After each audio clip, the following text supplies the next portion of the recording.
ये जादुई कहानी प्राचीन काल के एक गरीब इंसान की है जिसका नाम रतिलाल था। वह अपनी पत्नी के साथ छोटे से घर में रहता था। रतिलाल दैनिक भिक्षा मांगने जाया करता और जो कुछ भी मिलता उससे अपना और अपनी पत्नी का जीवन यापन किया करता। एक बार सारा दिन भिक्षा मांगने के बाद उसे केवल एक मुट्ठी चावल हाथ लगे और वह अपने घर पहुंचा तो उसकी पत्नी दुखी होकर बोली, घर में तो अनाज का एक दाना भी नहीं बचा है और आप एक मुट्ठी चावल ही लाए हैं। भला इसमें कैसे हम अपना पेट भर सकते हैं। और वह थक हार के घर में बैठा ही था कि द्वार पर एक भिक्षुक आ जाता है और वह कुछ खाने के लिए मांगता है।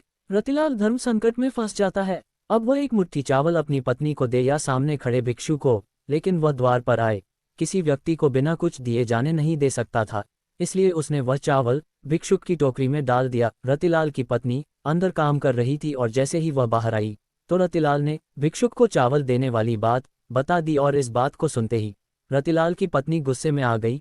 तभी रतिलाल ने बताया, चावल के बदले भिक्षु उसे एक पतीला दे गए हैं और उन्होंने कहा है कि अब से खाना इसी में बनाना। रतिलाल की पत्नी गुस्से से कहती है, क्या इसमें पानी उबाल कर दूं, क्योंकि अनाज तो है नहीं और जो आप लाए थे उसको भी दान दे दिया। और जैसे ही वह पतीले को उठाती है तो उसे कुछ वजन का एहसास होता है और वह पतीले को खोलकर देखती है तो चौंक जाती है, क्योंकि उसमें इन दोनों के लिए पका हुआ खाना रखा होता है।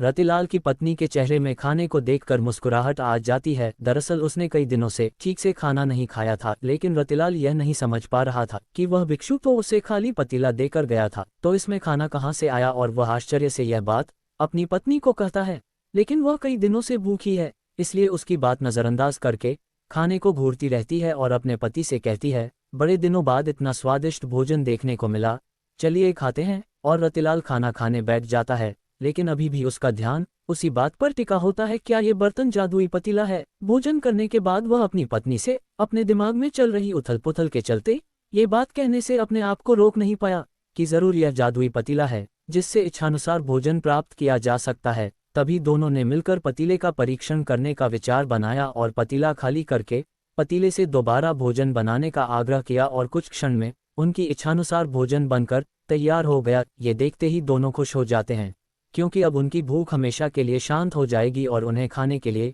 किसी और के सामने हाथ नहीं फैलाने पड़ेंगे। खुश होकर दोनों ने राज्य में ऐलान कर दिया कि वह सारे राज्य को खाना खिलाएंगे। ये बात दूर दूर तक फैल गई कि कोई गरीब इंसान ऐसा धनवान बना है जो पूरे राज्य को भोजन पर आमंत्रित कर रहा है। और अगले ही दिन रतिलाल के घर के सामने हजारों की तादाद में लोगों का हुजूम उमड़ पड़ा, जिनमें से ज्यादातर लोग तो ये देखने आए थे कि भला ये गरीब इतने सारे लोगों को कैसे खाना खिला पाएगा। लेकिन देखते ही देखते एक से एक व्यंजन सबके सामने रख दिए गए और सभी को खुला आमंत्रण दे दिया गया, जितना खाना हो उतना खाए और जरूरत पड़े तो घर भी ले जाए। ये सुनते ही राज्य के सभी लोगों ने जी भर के खाना खाया और अपने साथ अपने परिवार के लिए भी लेकर गए, लेकिन खाना खत्म नहीं हुआ। ये देखकर कुछ लोगों के मन में शंका उत्पन्न होने लगी है और उन्होंने राजा से जाकर शिकायत कर दी कि महाराज, जरूर उसने कहीं से चोरी की है, कि अन्यथा उसके पास इतना धन कहाँ से आएगा कि वह पूरे राज्य को भोजन करवा सकें। और राजा भी सच जानना चाहता था।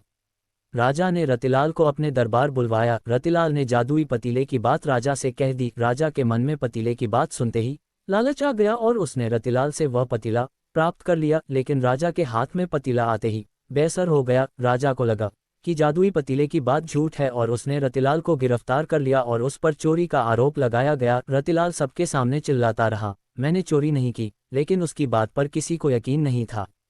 राजा ने आदेश दिया कि रतिलाल का पतीला नदी में विसर्जित कर दिया जाए और रतिलाल जब तक अपनी चोरी की गलती स्वीकार न कर ले तब तक कारागार में ही रखा जाए। और जैसे ही पतीले को पानी में विसर्जित किया जाता है, राजा के महल में चारों तरफ पानी बहने लगता है और देखते ही देखते राजा का महल पानी की बाढ़ से डूबने लगता है।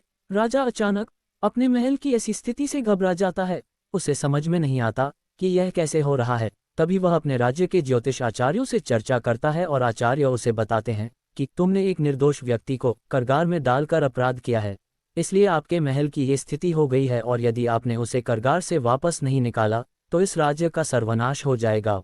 उसे आभास होता है कि उससे अधार्मिक कार्य हुआ है और वह भागते हुए रतिलाल के पास जाता है और हाथ जोड़कर कहता है, मुझे क्षमा कर दीजिए, मुझसे बहुत बड़ी भूल हो गई, मेरे महल को बचा लीजिए। नादानी में मैंने आपका जादुई पतीला नदी में विसर्जित कर दिया है, लेकिन मैं वचन देता हूँ कि जीवन में कभी भी आपको किसी चीज़ की कमी नहीं उन्हें दूंगा। और जैसे ही राजा ने रतिलाल को कारागार से बाहर निकाला, महल में जल का स्तर कम होने लगा। राजा ने रतिलाल को बहुत सी दौलत भेंट की और उसे अपने शाही रथ से उसके घर भिजवाया और एक जादुई कहानी का अंत हो गया।